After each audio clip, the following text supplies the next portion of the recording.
नाज़रीन, हमें क्रिकेट की दुनिया के एक इंतहाई आला अब कमेंटेटर कह लें और दानिश्वर कह लें, मिर्ज़ा इकबाल बेग साहब ने हमें ज्वाइन किया है। Thank you very much Baig साहब, आपने हमें वक्त दिया।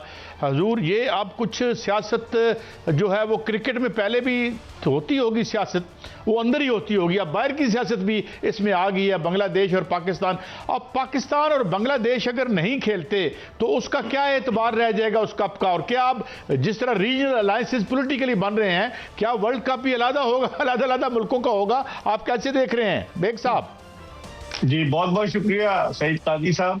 दरअसल मसला ये है कि वो कहते हैं ना, सबसे बड़ा रुपया भैया। अच्छा। भारत को जो है अपने पैसे पे बड़ा नाज है और उसकी वजह से आज जो आईसीसी का जो बोर्ड मीटिंग हुई वीडियो कॉन्फ्रेंस के जरिए, उस बोर्ड मीटिंग में सिवाय 2 ममालिक के बकिया तमाम ममालिक ने भारत का साथ दिया और उन्होंने कहा कि जनाब बांग्लादेश को जो 7 फरवरी से वर्ल्ड कप हो रहा है उसको अपने मैचेस वहीं पर खेलने होंगे जहां आईसीसी ने शेड्यूल किए। तो इसका मतलब ये हुआ कि सिर्फ 2 ममालिक, पाकिस्तान ने सपोर्ट किया था और बांग्लादेश, ये तन्हा रह जाएंगे और बाकी सारे ममालिक उनके पीछे चले गए। मैं तो हैरान हूँ, श्रीलंका भी उनके साथ शामिल हो गया है, अफगानिस्तान भी शामिल हो गया है। तो अब इससे आपने जो काजी साहब कहा ना कि क्या क्रिकेट के 2 वर्ल्ड कप होंगे, स्प्लिट तो होने जा रहा है, लेकिन स्प्लिट होने के लिए ज्यादा ममालिक का होना जरूरी था। सिर्फ 2 ममालिक तो कुछ नहीं कर सकते। लेकिन जब से क्रिकेट में सियासत आई है और खास तौर पर भारत, जब से भारत के अमित शाह जो वजीर दाखिला है, उनके साहबजादे जय शाह, जब से वो क्रिकेट की दुनिया में आए हैं और 2014 से जब से मोदी हुकूमत जो है भारत में आई है, उसके बाद से क्रिकेट एज अ टूल इस्तेमाल कर रहे हैं। और अब जय शाह जो है वो आईसीसी के चेयरमैन है, संजीव गुप्ता जो है वो आईसीसी के चीफ एग्जीक्यूटिव है। तो इसका मतलब है ये इंडियन क्रिकेट काउंसिल हो गई, इंटरनेशनल क्रिकेट काउंसिल नहीं रही। लेकिन बेग साहब, आपने बात की कि सबसे बड़ा रुपया कहां से आएगा अगर पाकिस्तान बांग्लादेश नहीं खेलेंगे इंडिया के साथ, वहां पर इंडिया और पाकिस्तान और इंडिया का मैच नहीं होगा या बाइकआउट करते हैं, पाकिस्तान बाइकआउट करता है, तो फिर ये तो रुपया तो आएगा ही नहीं। तो भारत जो है वो ये वर्ल्ड कप की क्या क्रेडिबिलिटी रह जाएगी? जहां जय शाह की बात की आपने, मोहसिन नकवी साहब ने उड़ा के नहीं रख दिया उनको। देखिए, अगर पाकिस्तान, बज़ाहिर बहुत कम इस बात के इम्कानात है कि पाकिस्तान ना खेले वर्ल्ड कप, जो मेरी अपनी असेसमेंट है, क्योंकि पाकिस्तान ने बांग्लादेश को मॉरली सपोर्ट तो किया, लेकिन क्या पाकिस्तान अपने आप को विड्रॉ करेगा? बज़ाहिर मुश्किल नजर आता है।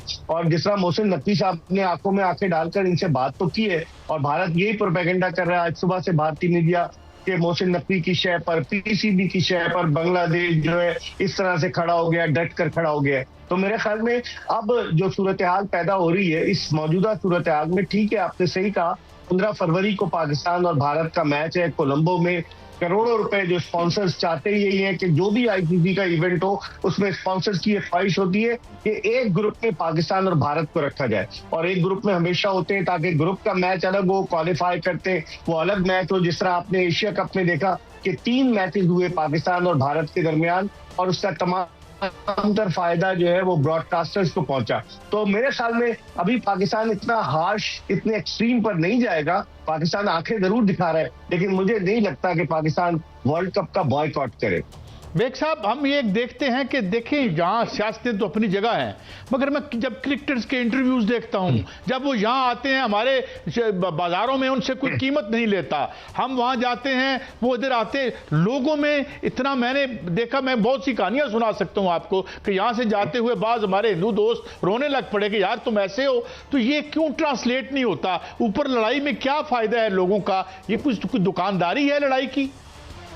बिल्कुल, आपने काजी सही साहब बिल्कुल सही कहा कि दुकानदारी है ना, कि मैंने जिस तरह शुरू में कहा कि मोदी हुकूमत इसको एज अ टूल इस्तेमाल कर रही है।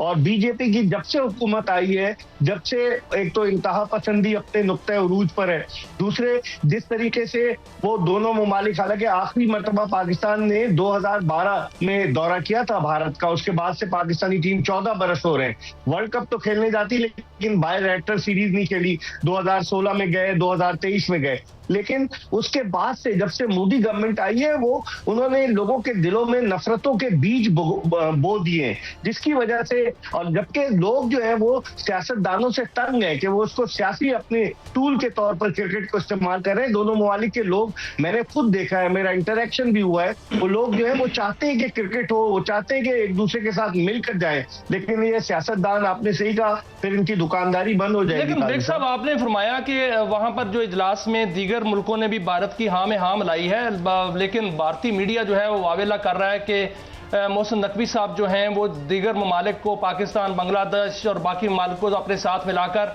ये कप जो है पाकिस्तान में भी शिफ्ट कर सकते हैं और यहाँ पर मैच हो सकते हैं। तो इतना उनको खौफ, इतनी जो है वो खौफ क्यों है पाकिस्तान से? क्या ऐसा हो सकता है?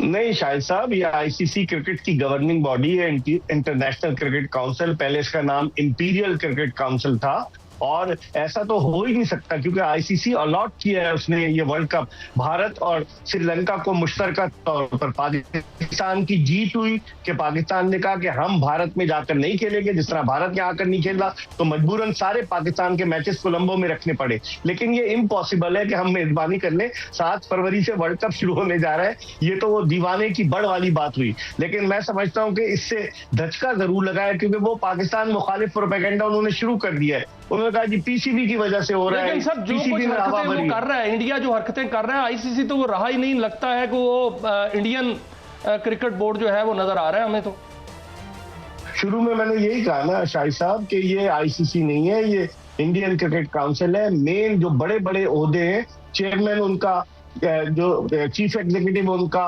दीगर मीडिया का हेड उनका, वो सारे लोग तो उनके हैं। दुबई में आप जाकर देखें ना, मैं तो गया उनके हेडक्वार्टर में, मेजॉरिटी ऑफ द पीपल जो है दे बिलोंग टू इंडिया। तो इसका मतलब है एक लॉबी है और वो अपने पैसे पर, अपने उस पर बड़ा जोम है कि जी हमारे पास स्पॉन्सर्स हैं बड़े बड़े, जिसकी वजह से कोई हमारे सामने खड़ा नहीं हो सकता। और यही वजह है, आप देखें इतना रेवेन्यू जो जनरेट करते हैं, ब्रॉडकास्टर्स भी उनके हैं, स्पॉन्सर्स भी उनके हैं, तो इसी वजह से वो फैलने। अच्छा बेग साहब, आपका इतना लंबा तजर्बा है, मुझे जो मेरी सेंस है, मुझे बड़ी सेंस है, एक सेंस कि ये पुराने जो प्लेयर थे, सुनील गावस्कर थे, खान साहब के दोस्त हैं, ऑफ द ग्राउंड इतनी उनमें फ्रेटर्निटी थी और एक आपस में जो अंदर ठीक है मैच हम खेलते थे एक दूसरे को बड़ी स्पिरिट के साथ। अब गालियां दे रहे हैं, मैं बाप हूं तुम बेटे हो, और टीवी वाले ऐसी बेहुदा हरकतें करें, हम तो कम ही करते हैं। ये क्या है बेग साहब, व्हाट इज दिस चेंज?